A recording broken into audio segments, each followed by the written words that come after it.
So not surprisingly, the initial questions around our discussion guide are focused on the who's coming together to make this project come to life and to support its growth and development. And certainly the composer and any of the commissioning parties, we want to try to understand and try to be clear about like who is taking the lead, particularly from a commissioning perspective.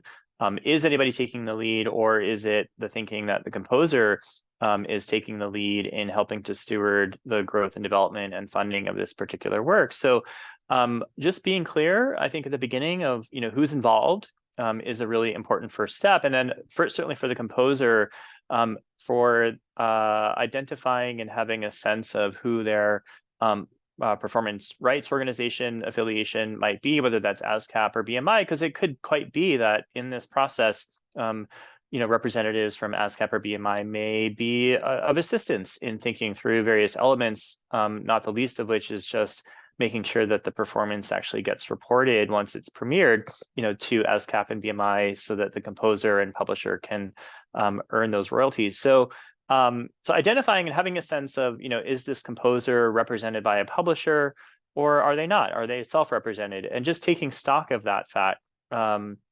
Are there other representatives? It could be an accountant, it could be a lawyer. Understanding who the composer works with and who's on their team is certainly going to be part of helping to steward this process from beginning to end. So I think just making note of that, inquiring about it, being comfortable if you are a self-published composer, disclosing that fact, and noting that you're a self-published composer, and this is how you handle your publishing and your copyrights on your own or with others who are on your team. And so that's really the first step. And then often projects may come together because of an affiliation or a connection to an artist.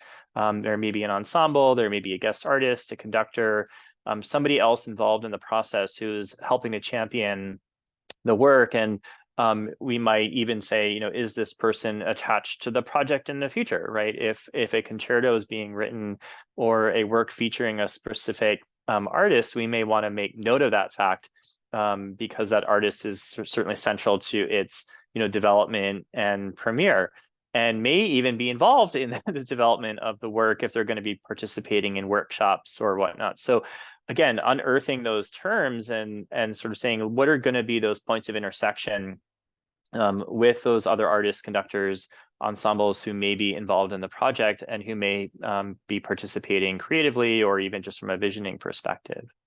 So I think that's just kind of setting the stage of the who, and then we start to get into the what. And I think beyond what we often think of as the kind of basic elements of commissioning a new work, which we're all accustomed to. How long is the work going to be?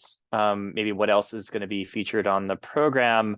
Is there a certain instrumentation for which the work is being written for? Can we pause? And I think this is where a lot of my conversations with colleagues and composers sort of I feel like they're the conversations that happen in like the parking lot, but don't make their way into the actual process. Is what are the circumstances that are giving rise to the development of this new work? Was there something of a historic nature or community nature or news nature or an event in the community that is being celebrated or memorialized or honored? Is there something that a particular individual in the community for whom this work is being written in support of? How do we bring some of that conversation into the process?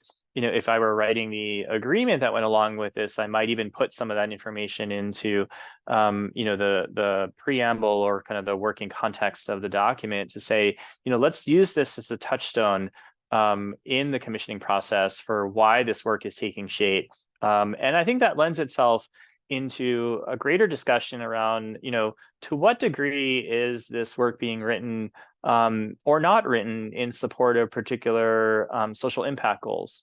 How can we, bring and elevate that part of the discussion into the commissioning process and to say, what are the motivations and objectives for this work fulfilling a social impact or social justice priority for the organization?